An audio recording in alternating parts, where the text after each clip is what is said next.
I think I'm having an art attack.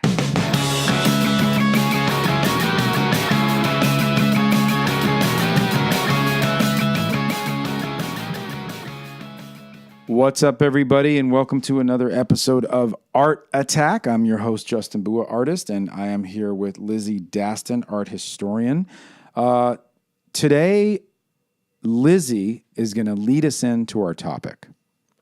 Sparked by current events that happened this week with the hearing of Dr. Christine Blasey Ford and her accusation that Brett Kavanaugh assaulted her when they were both in high school.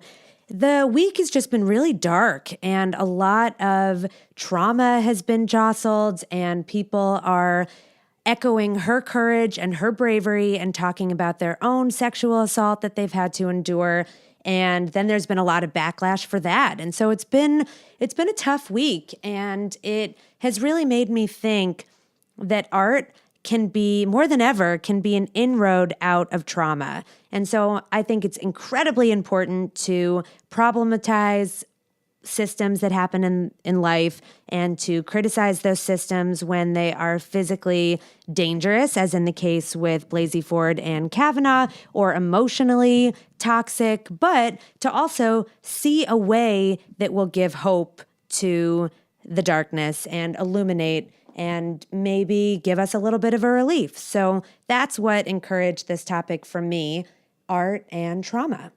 Yeah, obviously there's art therapists who deal with this all the time, and I feel like especially when kids are young, they don't have the verbal skills to be articulating their trauma and their pain and suffering, and so I think it's really valuable. My own trajectory has been, in the trauma that I have experienced in my life, I feel like, and just the, whatever it is, loneliness or shitty things that happen to you in your life, I feel like I always think about art as wellness, and art has definitely healed souls. And I, personally have become an artist because it's been able to fill a certain connection to the universe through art. I feel like as we come out from the womb, our greatest connection is still not able to be articulated in any way better than drawing. We don't really have a command of words. We don't know how to form, words and concepts. And I think that you're creating incredible concepts with lines and circles and what we like to call iconographic drawing, which is the drawing that kids start with as little children. They start with drawing iconographically. So they're drawing with circles, spheres, rectangles, and squares and triangles. And so those symbols, it's also called symbolic drawing. It's where we draw from the left side of the brain and not the right side. But we do a lot of symbolic drawing initially, and those represent certain things. In other words, a house is a square with a triangle as a roof and a rectangle as a chimney, and then a couple of spheres of smoke.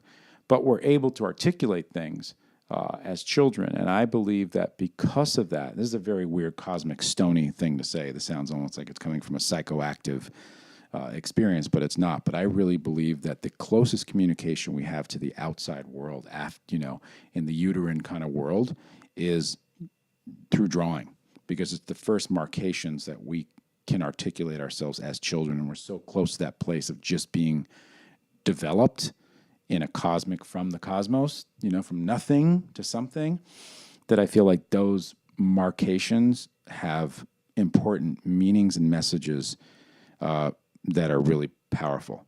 But that being said, because kids are so young at that age, it's hard to really understand their trauma.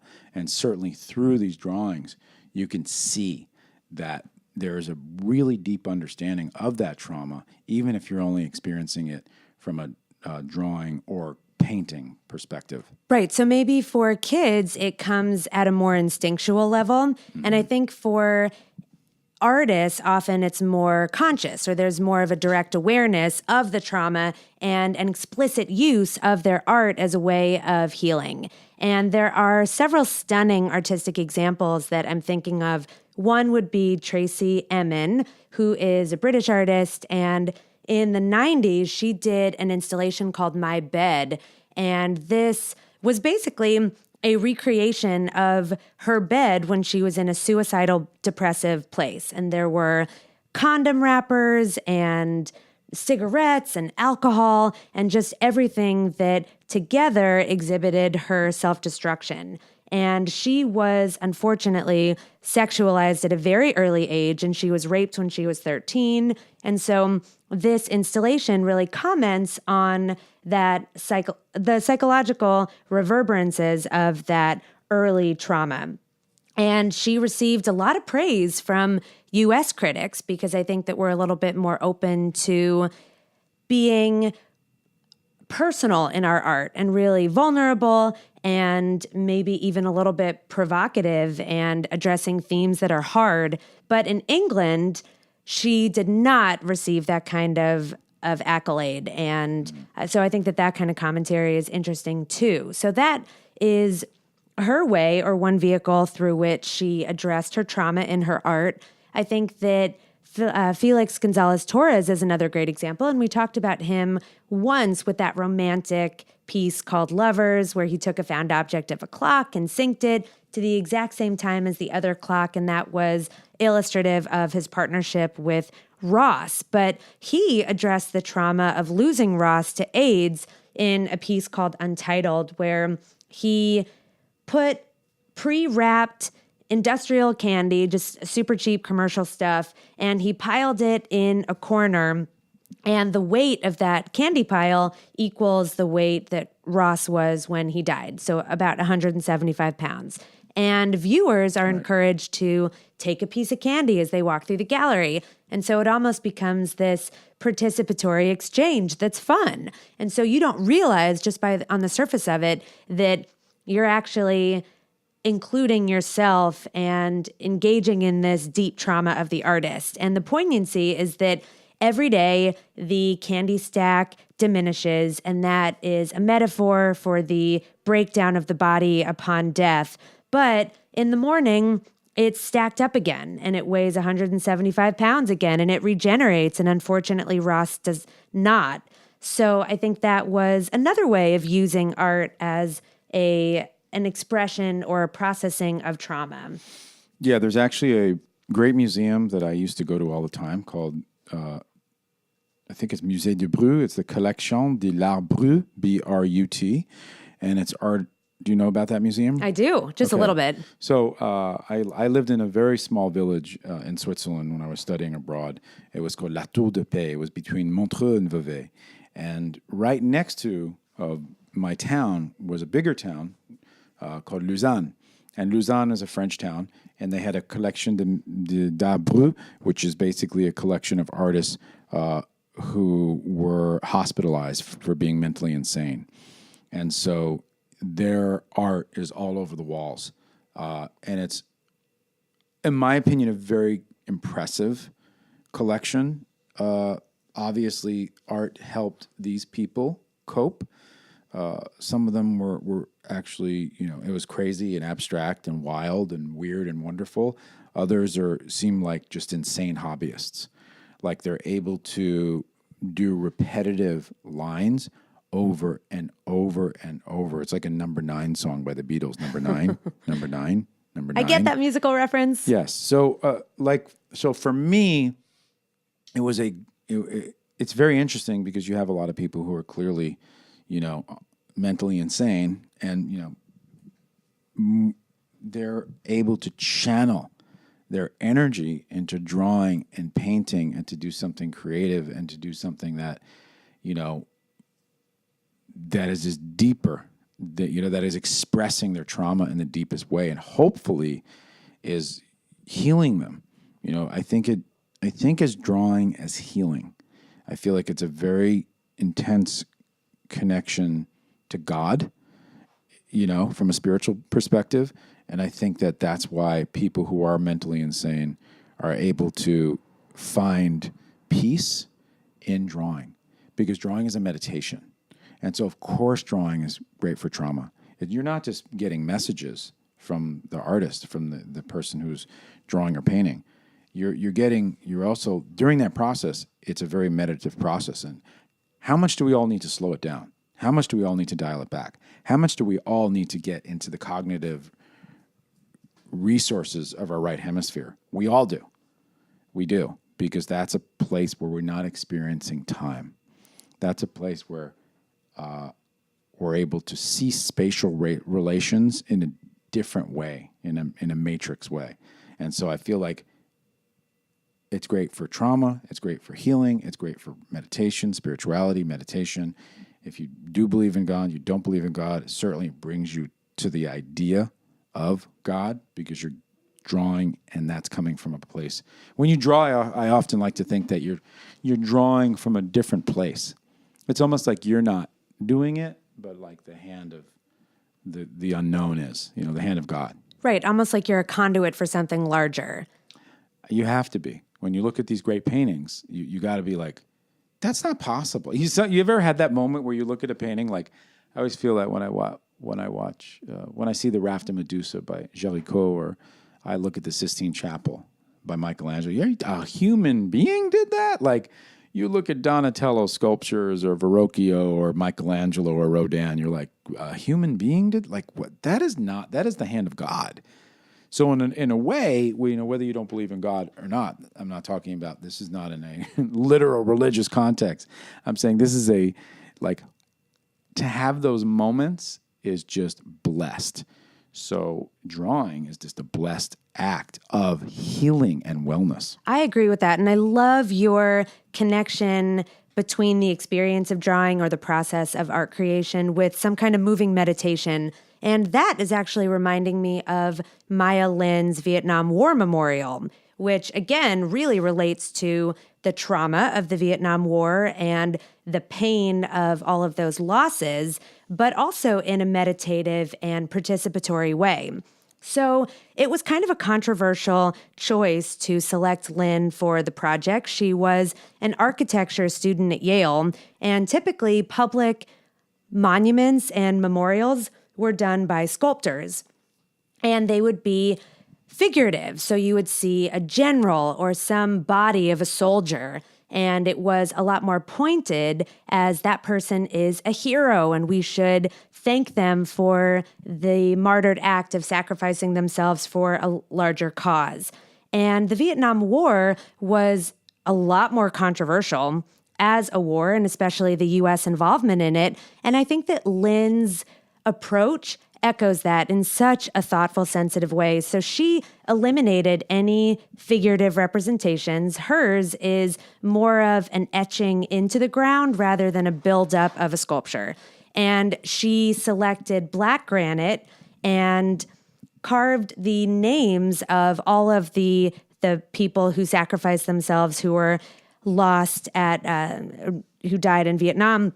And rather than do it alphabetically, she did it based on the chronology of when they died. And I think that is a really smart choice, because now it doesn't read like a phone book. And it's a lot more about the process. And her choice of black was interesting too, because as a viewer, you see your own reflection in that. And so even if you weren't a part of the Vietnam experience, I wasn't born when the Vietnam War happened, but going and experiencing that space, I feel like I am somehow intimately involved. And so I think that that is her way of expressing this meditation and her way of encouraging viewers to really ask those questions. Did we need to involve ourselves in this war? Did this war have to happen? And just really think about that and engage intellectually, rather than just see a sculpture of a general and think, yes, that's my hero. Yeah. I mean, that's a very interesting point. And that's a really good, that's a really good analysis of that. I feel like, we talk about artist trauma, like artist healing trauma, and once again, when I was a single latchkey kid, in New York City, and that was a time of my life where there was a lot of craziness and chaos, and I definitely lost myself in drawing and painting. And I think a lot of artists are really healing themselves or channeling their energies into places on the paper that allows them to free themselves from the shackles of the reality, because it's a great way to escape, and it's a deeper way. You could obviously do it through all art, through music and writing poetry, but I feel like there's nothing like almost creating a spiritual world on paper, and then you look at these artists like, directors like Tim Burton, or just real creatives. Lane Smith did James and the Giant Peach. But these worlds that are like fantastical worlds, obviously Dr. Seuss, you can go on, Maurice Sendak, these children's book illustrators too. You listen to Maurice Sendak's life. He had a lot of trauma. Like that, Maurice Sendak we should do an episode on Maurice Sendak. I'm sorry. I love Sendak. Me too. He did Where the Wild Things Are, that Spike Jonze later directed and fucked up. No offense, but... Or what about Dodgson, who was the author of Alice in Wonderland? He was a photographer, and he had a really troubled Lewis Carroll? life. Yeah, right. But his actual name was, I can't remember his first name, but his surname was Dodgson. Okay, you're saying that Lewis Carroll was a pseudonym. Yeah. Okay, so what'd you say about him? That he also experienced a really tumultuous life and used art both in the literary format but also photographically as a way of processing. See, and that's an interesting thing, because these are worlds that artists like Lewis Carroll and Maurice Sendak and Lane Smith and Terry Gilliam, the director who directed Brazil, and all these crazy Time Bandits and all these crazy worlds. I feel like these guys who create the world, like Spirited Away. Who did Spirited Away? Again, the director? Hayao Miyazaki. Right, my daughter said Thank Hayao you, Miyazaki. Akira. Yeah, so like these worlds that are created are so fantastic. You almost feel like their childhood had to be fucking crazy and fucked up to create these universes that they could walk into. It's like a black hole traveling into another dimension that is done out of necessity. And yet we're experiencing it years later from an objective point of view, saying, wow, this is really cool art. This is so creative. But no, this came out of pain and suffering. This came out of the way that they healed from the trauma that we are now enjoying as entertainment. That's interesting. That is interesting, and that's also an increased way of seeing the healing, that it isn't just on a local level for the artist, for the author, for the creator, but it's a way to include the viewer and the reader in that exchange too. So I think that the participatory nature of all of this healing is probably the most integral part. And I feel like we don't even like, I don't know, we have no choice as artists. You know what I mean? Like some artists just need to draw in pain because they're in so much pain. Whether it's literal trauma, getting beaten up, or, being left alone or abandoned or, abused, or psychological or otherwise. I feel like artists rarely have good childhoods. If I think about my friends who are in the artist world and the people's stories that I know, rarely. I'm not saying it's not possible. Of course it is. It's like fighters. Like back in the days, I remember fighters like in MMA, their whole story was pretty messed up. Now you're getting people who are pretty well adjusted getting into fighting. I think with art, I don't know, I don't know if that's true, but I feel like it's got to be. Certainly was with me and a lot of my contemporaries that I'm aware of. And maybe those are extreme examples, but I think that everybody can still relate. I'm an extreme person. You are. So I've noticed. Everything's extreme. But you don't need to come from that kind of background. You can come from Absolutely. a very privileged background and Absolutely. still. So we all have this human aspect to us, this Right. relational trauma. And so I think listening to an impassioned speech by Blasey Ford, for instance, even though I have not personally experienced anything like that, it still was a very upsetting, vulnerable thing for me. And I think for a lot of people, men and women, because we can translate that into our own lives and our own experiences. So I commend the bravery of people like her and also artists who are processing the same kind of thing in their own format. And I would just be remiss to say, if we didn't go back to World War II, and I know that we talked about the relationship between Nazis and the avant-garde and how we talked about art being this vehicle of escapism and also reclaiming identity for prisoners who were in Auschwitz and Dachau and places like that. But we have not talked about the effect of World War II on the art scene.